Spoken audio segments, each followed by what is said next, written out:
Азыркы учурда биздин өлкөдө жана дүйнө жүзүндө болуп жаткан кырдаалда өспүрүмдөрдүн суицидтери көбөйүп жатат. Негизи өспүрүмдөрдүн суицидинин себептери көп. Бул ата-эне менен чыр-чатактар, ата-энелер миграцияда болгондугу, мектептеги чыр-чатактар, экономикалык маселелер.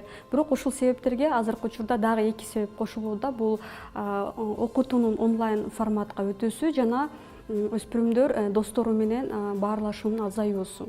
Көбүнчө ата-энелер өспүрүмдөр достору менен сүйлөшө албай калганда, ошол өспүрүмдөр достору менен сүйлөшкөнгө ата-эне шарт жаратып бергенге аракет кылыш керек да. Себеп дегенде достору менен баарлашуу ушул кезде, өспүрүмдүк кезде эң маанилүү болуп эсептелинет. Өспүрүмдөр ата-энеге караганда көбүрөөк өзү менен тең туш балдарга көбүрөөк жакын болот дагы, жана аларга көбүрөөк сырын айтат. Ошон үчүн ата-эне мүмкүнчүлүк болушунча балдарына телефондон же жөн эле баарлашууга балдарына шарт жаратууга аракет кылыш керек. Экинчиси бул окутуунун онлайн форматка өтүүсү. Бул мугалимдер үчүн дагы, ата-эне үчүн дагы, балдар үчүн дагы стресс. Ошон үчүн балдардан көп талап кылбоо керек. Мисалы үчүн анча-мынча билбей калса же ката кетирсе, баланы урушпастан, тилдебестен жөн эле түшүнүп, ошол нерселерди туура кабыл алганга аракет кылыш керек. Кандай ыкмалар суицидти болтурбоого жардам берет? Негизи ата-эне менен өспүрүмдөрдүн ортосунда мамилени жакшыртуунун эң жакшы ыкмасы бул баарлашуу, сүйлөшүү, маектешүү. Бирок ошол эле учурда маектешүү же сүйлөшүү эң кыйын болуп эсептелинет да. Себеп дегенде ата-энелер өзү бала менен кандай сүйлөшүүнү эмне үчүн билбейт. Себеп дегенде алардын да ата-энелери булар менен кичинекейинде сүйлөшпөгөн дагы. Ошон үчүн азыркы учурда ата-энелер эмне жөнүндө балам менен сүйлөшсөм, кантип анын ичиндеги сырларын билсем деп көп ойлонушат дагы. Анан көбүнчө багында окутуп, басым жасап, менин айтканым туура, сеники туура эмес деп ушундай туура эмес ыкмаларды колдонушу мүмкүн да.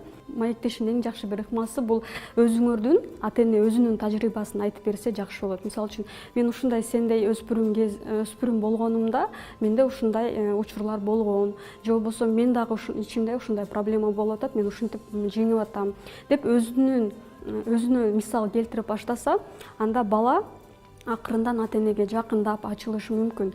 Дароо эле эмес, биринчи жолу айтканда дароо эле өспүрүм ата-энеге жакын болбойт. Бир жолу айтат, экинчи жолу, үчүнчү жолу, бирок акырын өспүрүм жакын боло баштайт. Ата-эне өзү жөнүндө көбүрөөк айтыш керек да, ошол учурда кандай болгон. Себеп дегенде бала өсүп барган сайын ата-эне бала менен кошо өзүнүн өспүрүмдүк кезин кайрадан өтөт десек болот. Эмне үчүн ата-энелердин ичинде мындай балдарга көп негативдүү сезимдер болушу мүмкүн? Себеп дегенде ал өзүнүн өспүрүмдүк кези менен салыштырып баштайт да. Мен мындай болгондо мындай болчумун деп. Бирок азыркы заман башка, азыркы өспүрүмдөр башка, азыркы өспүрүмдөр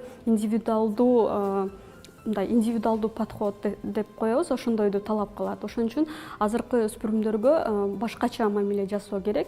Аларды угуш керек, алардын көңүлүн мындай биринчи коюп, алардын чечим кабыл алганга шарт жаратып бериш керек. Өспүрүмдөрдүн жүрүм турумунда суициддин кандай белгилери жүрүм турумунда байкаса болот?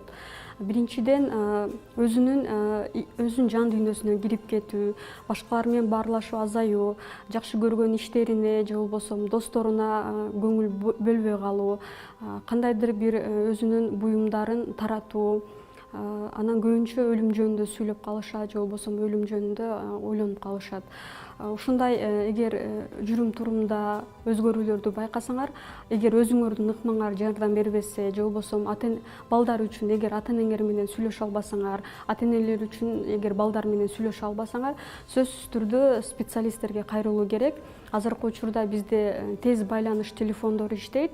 111 балдар үчүн, 118 ушундай кырдаалдар үчүн сөзсүз түрдө ошол жака байланышуу керек. Себеп дегенде ал жерде специалисттер иштейт, психологдор, психиатрлар.